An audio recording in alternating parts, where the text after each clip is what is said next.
How you doing? I'm Chris Flowers. I'm president of Vets for Biz. Have the honor to be here with a mayoral candidate for the city of Phoenix, Moses Sanchez.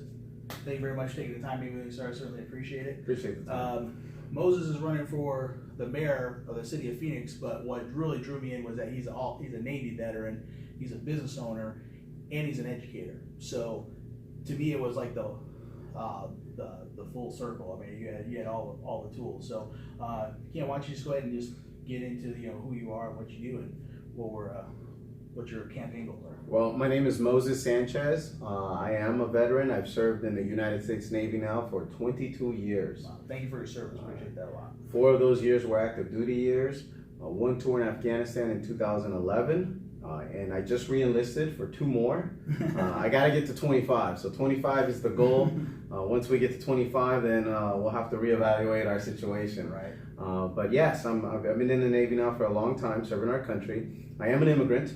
I originally came from Panama when I was 5 years old with my little sister and my parents. And when my parents brought us here, none of us spoke the language. We didn't speak English. We came here inspired by President Ronald Reagan, and a lot of the things that he aspired us to have that American dream, to chase that American dream, and now I'm living that American dream. Excellent. I am a business owner and I am an educator. I teach over at South Mountain Community College, where I teach macro and microeconomics, and I get to work with the next generation of our labor force. I've been doing that for a decade now. Really enjoy being in the classroom, and now I'm just there adjunct for a couple of days a week. And you also have a son that's serving as well? That's right. My son is right now, at this moment, he is in Hawaii at RIMPAC. RIMPAC is the world's largest Navy exercise. It happens every 2 years.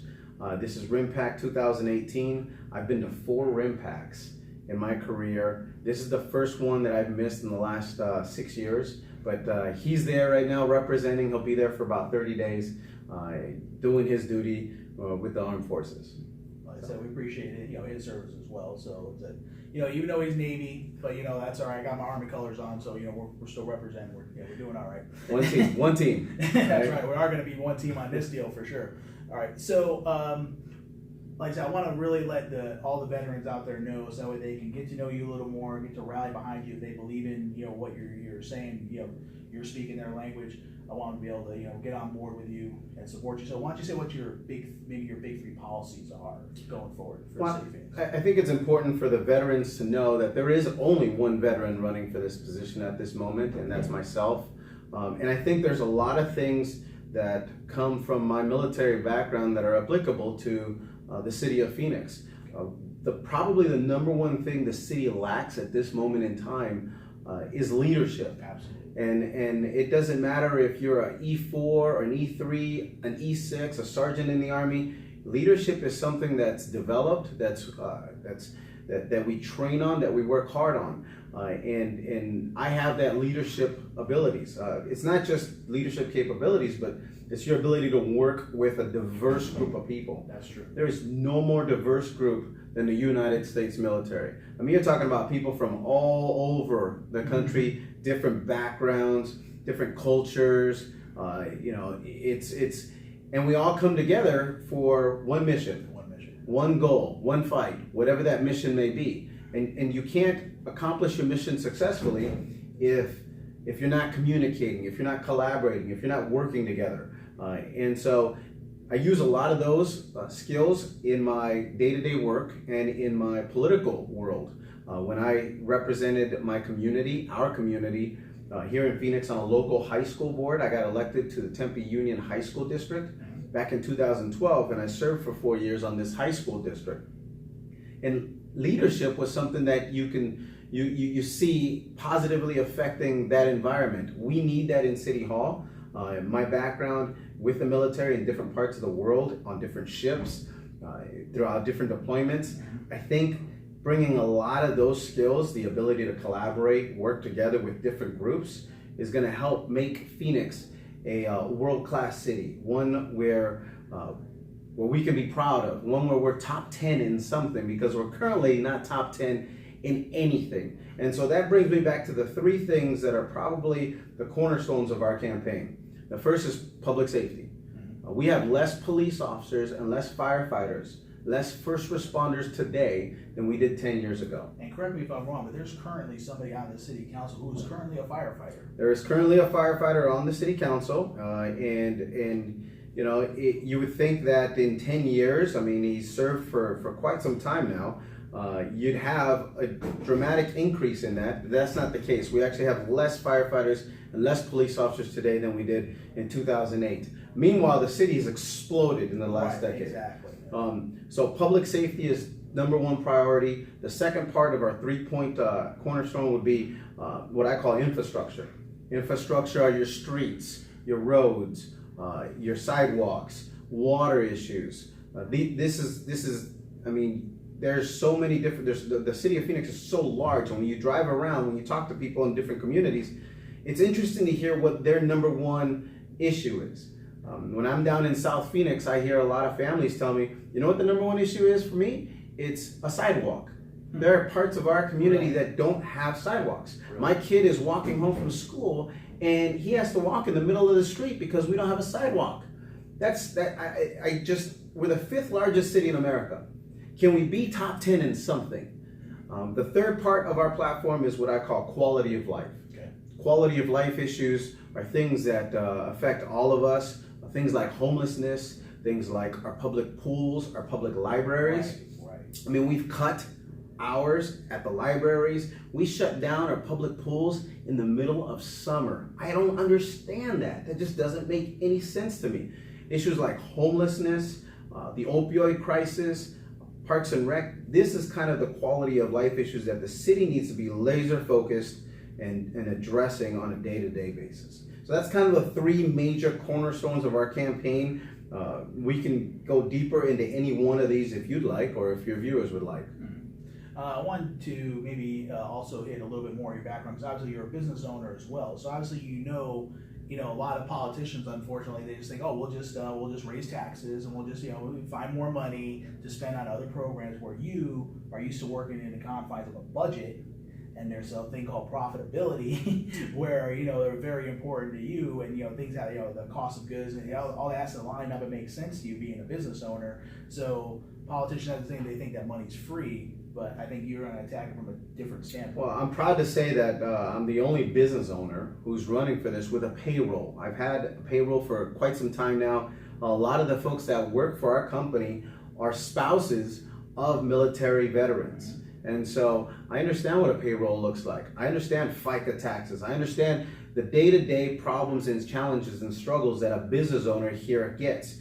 And I get frustrated when I hear City Hall talk about how we don't have any money, while they give tax breaks to developers and big businesses who line their pockets with campaign contributions. The city ends up picking winners and losers, while the rest of us, other business owners, are getting these tax breaks. Right. At least be fair and consistent about it. And that's a problem. And you hear that trickle down when they say we don't have any money to pay for firefighters or police officers or for any of the infrastructure projects you talk about. Well, if you stop giving tax breaks and picking winners and losers, maybe we would have that money. Okay.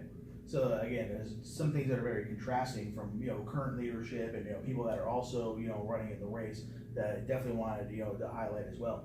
And then let's also talk about, like I said, you said that you were an immigrant as well, so you can also speak to that, because obviously immigration is a big thing right now, but you can speak to that side as well, and also on education. So maybe give a little bit more on that. I am an immigrant.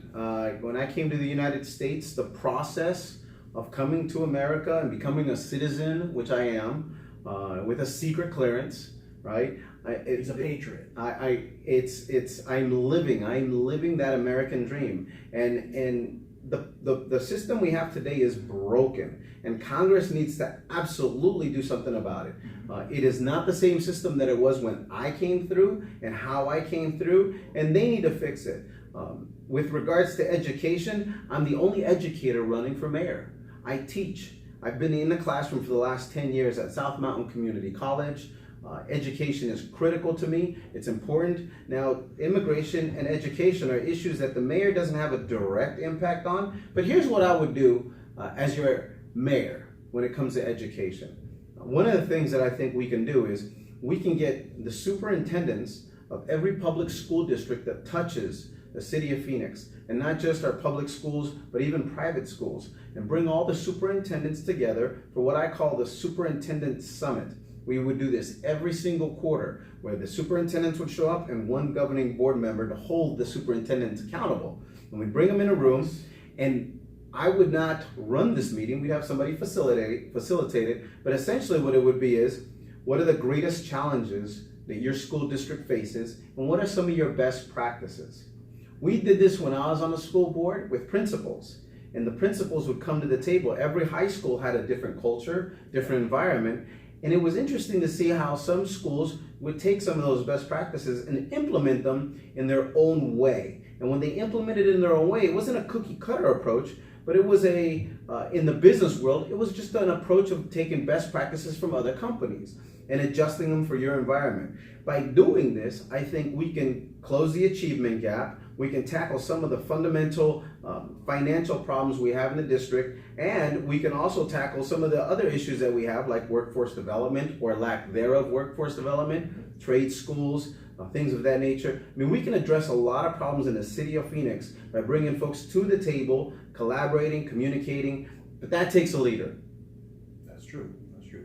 Okay, lastly, I just want to do, if there's anything that maybe we haven't talked about, as of yet, that you definitely want to point out to the people that are going to be, seeing this, thing like that, especially to the veteran community, because obviously we're heavy veteran, but more people are going to see that. So is there anything, maybe, like I said, we haven't touched on that you think is very important that you want to bring up as well?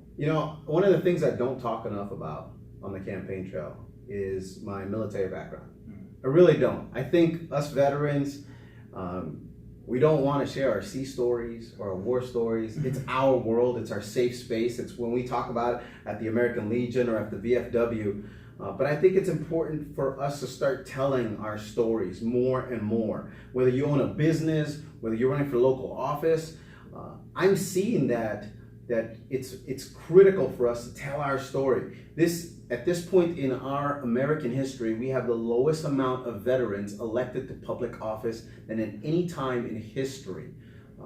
Do your homework, do your research. If you're a veteran, ask, hey, do you know any veteran businesses that can provide these services that I'm interested in? Hey, do you know any politicians who are running for office that may be a veteran? Now, that doesn't make them the perfect candidate, but I think that's a good starting point. We need to support each other, look out for each other, watch our six, right? Absolutely. Especially when the rest of the public isn't necessarily going to do that. Yeah, I mean, you see teachers doing this, you see lawyers doing this, you see doctors doing this. I think if we came out as a community, veterans, supporting veterans, I think we can go really far and really have an impact, not just in the political world, but in the business world. Absolutely.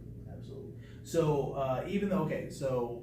even I'm not a representative, I'm not a citizen of Phoenix, but I definitely believe in the cause, I definitely believe in what you're doing, I thank you for that.